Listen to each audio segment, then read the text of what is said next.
अस्सलाम वालेकुम स्टूडेंट्स, आज हम जमात नहम का मज़मून पढ़ेंगे उर्दू और हमारा उन्वान है कदरे अयाज, जिसके मुसन्नफ़ है कर्नल मोहम्मद खान। आज हम तशरीह और अल्फाजवानी समझेंगे सफ़ा नंबर 89 यानी 89 के।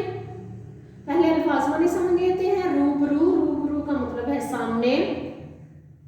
तवाज़ो, तवाज़ो का मतलब है खिदमत। सत्थर, सत्थर का मतलब है घास का फर्श, घास जो ज़मीन पर बिछाते हैं और उसके ऊपर बैठते हैं उसे मुकामी ज़ुबान में सत्थर कहते हैं। चारा, चारा का मतलब होता है तरकीब यानी रास्ता, कोई इलाज। चारागर यानी इलाज करने वाला, और चारा का मतलब है कोई तरकीब लड़ाना, कोई रास्ता निकालना, कोई इलाज करना। मकामी, मकामी का मतलब है अवाम की सतह पर यानी अवामी। आओ जी खैरनल, इसका मतलब ये पंजाबी का मुहावरा है जो खुशामदीद कहने के लिए इस्तेमाल किया जाता है। मुसाफा, मुसाफा का मतलब है हाथ से सलाम लेना। मेहमान नवाज, मेहमान नवाज का मतलब है मेहमान की खिदमत करने वाला। चौपाल, चौपाल का मानी है जहाँ वो जगह जहाँ पर घोड़ी बांधी जाए उसे चौपाल कहते हैं। छूटते ही, वक्त मिलते ही। नौबत, नौबत का मतलब है हालत। इब्तदा, इब्तदा का मतलब है आगाज, शुरू, और नौबत का मतलब है हालत।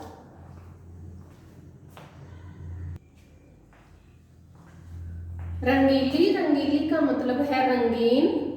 रंगीली देहातों में स्टूडेंट्स आमतौर पर रंगीली चारपाई यानी रंगीन चारपाई इस्तेमाल की जाती है। रंगीन या सफ़ेद चारपाई और उसके जो पाए हैं चारों वो रंगीले होते हैं, रंगीन होते हैं, तो रंगीली यानी रंगीन।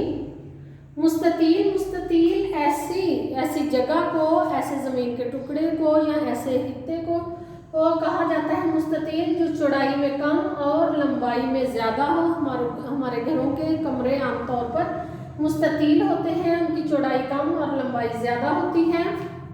नामौलूद, नामौलूद का मतलब है जो अभी पैदा ना हुआ हो। ना का मतलब होता है नहीं, मौलूद पैदा होने वाला। नामौलूद यानी वो मास्टर जी के बच्चों का हाल पूछते हैं तो वो कहते हैं कि नाम मौलूद हैं, नाम मौलूद का हाल पूछ रहे थे कि अभी बच्चे उनके थे ही नहीं।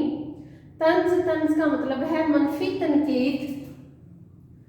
तुला हुआ, तुला हुआ का लफ्ज़ का मतलब है फैसला किया हुआ कि ये काम अब मैं करके ही रहूँगा, फैसला कर चुका होना, उसे कहते हैं तुला हुआ। गोल कमरा, गोल कमरे का मतलब है ड्राइंग रूम या बैठक, ऐसी जगह जहाँ पर अपने आने वाले मेहमानों को बैठाया जाता है उसे गोल कमरा कहते हैं।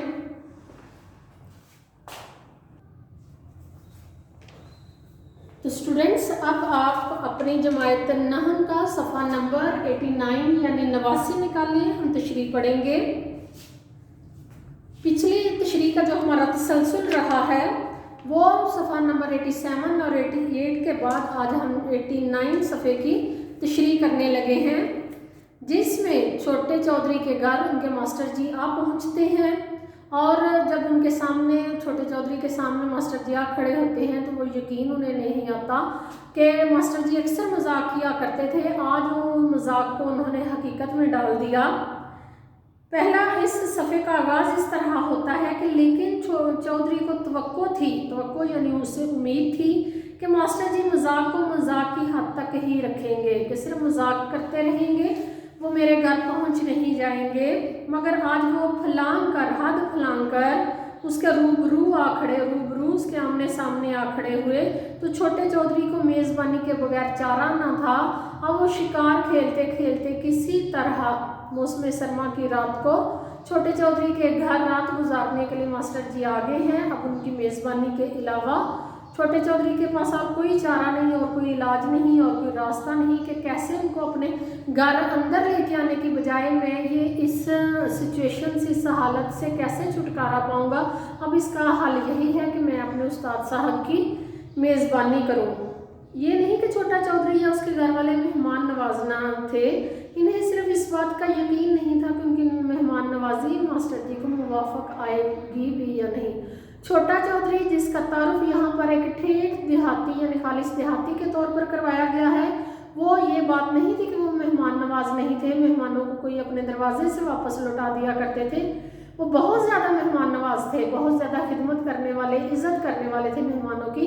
लेकिन उनको इस बात का यकीन नहीं था कि जो मेहमान नवाजी वो उस वक्त के फैशनेबल, ज़्यादा अंग्रेज़ी बोलने वाले, अंग्रेज़ी लिबास पहनने वाले मास्टर जी की जो वो खिदमत करेंगे, वो उन्हें मुवाफ़क यानी उन्हें सूट भी करेगी कि नहीं, उनको पसंद भी आएगी या नहीं, इस बात का यकीन नहीं था। बहरहाल उन्होंने अपनी तवाज़ु की इब्तदा की, खिदमत की इब्तदा की। छोटा चौधरी उसके बड़े भाई मास्टर जी को बसात लफ्ज़ जो है उसका मतलब है 100, बसात ताज़ीम अपनी चौपाल में ले गए कि बहुत ज़्यादा ताज़ीम के साथ, बहुत ज़्यादा इज़्ज़त के साथ अपनी चौपाल में ले गए। चौपाल के 2 हिस्से थे, एक में घोड़ी बंदी थी और दूसरे के ऐन मरकज़ में यानी दरमियान में आतिशदान था। आग जलाई हुई थी वहाँ पर, सर्दी का मौसम था, जिसकी आग के शोले और धुआं बयाक वक्त का मतलब है एक ही वक्त में बुलंद होकर चौपाल में रोशनी भी और तारीकी भी, रोशनी और तारीकी फैला रहे थे। उनकी जो चौपाल थी वहीं उनकी बैठक थी, वहीं पर गांव के अहम फैसले होते थे। गांव के देहात के जो अहम लोग थे वो वहां पर आकर बैठते थे, अपने मसाइल डिस्कस करते थे। मेहमान को भी वहीं बिठाया जाता था। आतिशदान के इर्द गिर्द खुश्क घास का नरम और गर्म फर्श था, जिसे मुकामी बोली में सत्थर कहते थे। उस घास को उनकी आम अवामी ज़ुबान में सत्थर कहते थे। गांव के 20-22 आदमी सत्थर पर बैठे हुक्का पी रहे थे। ये भी उनकी आम रवायत थी। वहाँ पर लोग आते थे, हुक्का पीते थे, एक दूसरे से अपने मसाइल डिस्कस करते थे। मास्टर जी दाखिल हुए तो सब खड़े हो गए, सब इज्जत के साथ खड़े हो गए। मास्टर जी को आओ जी खैर नल खुश आमदीद कहा गया। हर एक ने उनसे मुसाफा किया, उनसे हाथ मिलाया। हर एक ने उनके बाल बच्चों की खैरियत पूछी। अब मास्टर जी के बच्चे नहीं थे, इस वजह से ये वर्ड जो है ना नामौलूद इस्तेमाल होने लगा है। मास्टर जी ने छूटते ही यानी वक्त मिलते ही ज़रा शर्मा कर कह तो दिया कि अभी बाल बच्चों की नौबत नहीं आई, यानी मेरे बाल बच्चे अभी नहीं हैं। लेकिन इन नामौलूद बरखुदारों के वो बेटे जो अभी मास्टर जी के पैदा ही नहीं हुए थे, उनकी खैरियत बहरहाल हर मुलाकाती ने पूछी। ये उनका अंदाज था, वो सलाम लेते थे और बाल बच्चों का हाल पूछते थे। यही उनकी तवाज़ो की तरकीब थी। उनकी तवाज़ो यानी खिदमत की, दूसरे की इज़्ज़त की, हाल चाल पूछने की यही तरकीब थी। चूँकि मास्टर जी ने पतलून पहन रखी थी, लिहाजा फर्श पर बिठाने की बजाय उनके लिए रंगीली चारपाई बिछा दी गई कि वो चारपाई पर बैठे। पतलून में पैंट पहने हुए वो ज़मीन पर आलती पालती मारकर वो नहीं बैठ सकते थे, इसलिए चारपाई पर बैठाया गया। सलीम हैरान होकर बोले, अब्बा जान इनमें इतनी अक्ल ना थी कि इन्हें कुर्सी देते। मैंने कहा, कर्नल साहब अब कह रहे हैं कि मैंने कहा बेटा अक्ल तो थी, कुर्सी ना थी। उस वक्त कुर्सी का रिवाज नहीं था यहाँ देहातों में। सलीम ने फैसला कुन अंदाज में कहा, अगर कुर्सी ना थी तो चौधरी किस बात के थे। मैंने कहा यानी कर्नल साहब कहने लगे, एक तो चौधरी ज़रा छोटी किस्म के थे और दूसरे गांव में चौधरीपन की नुमाइश कुर्सियों से नहीं की जाती। वहाँ चौधरीपन वो है जो दूसरों की मदद करता है, दूसरों के फैसले करता है, अपने अनाज से, अपने खेतों से दूसरों की अपने अलावा दूसरों की ज़रूरत पूरी करता है, उसको चौधरी कहा जाता है।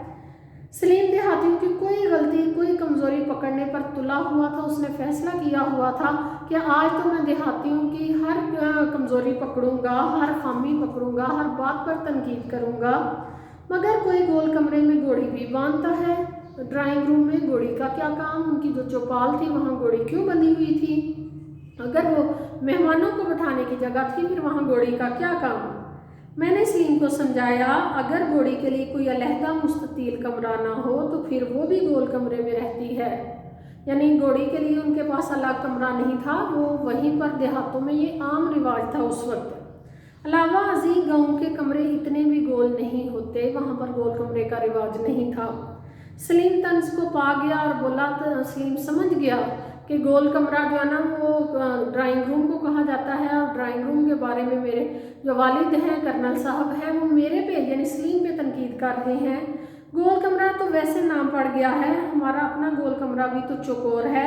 मगर बात यह है कि ड्राइंग रूम में घोड़े गधे का क्या काम? ड्राइंग रूम में तो मेहमानों को बैठाते हैं, उनकी इज्जत उनकी तवाज़ो करते हैं, वहाँ घोड़ी का कोई काम नहीं। इस बात को बार बार हाईलाइट कर रहा है بار بار بتا رہا ہے سلیم اور اپنے والد سے جو کہانی وہ بیان کر رہے ہیں وہ کہانی اب یک طرفہ نہیں رہی بلکہ مکالمے میں بدل گئی ہے۔ سلیم سوال پوچھتا ہے، اس کے والد اس کا جواب دیتے ہیں اور اس طرح تسلسل کہانی کا چل رہا ہے۔ اسٹوڈنٹس آپ اس صفحے سے یعنی صفحہ نمبر 89 سے ایک پیراگراف لیں، اس کا حوالہ متن لکھیں، الفاظ معنی لکھیں، اس کی تشریح کریں۔ پھر آپ کو کسی بات کی سمجھ نہ آئے تو وہ آپ مجھ سے کامنٹ میں ضرور پوچھیں۔ بہت شکریہ۔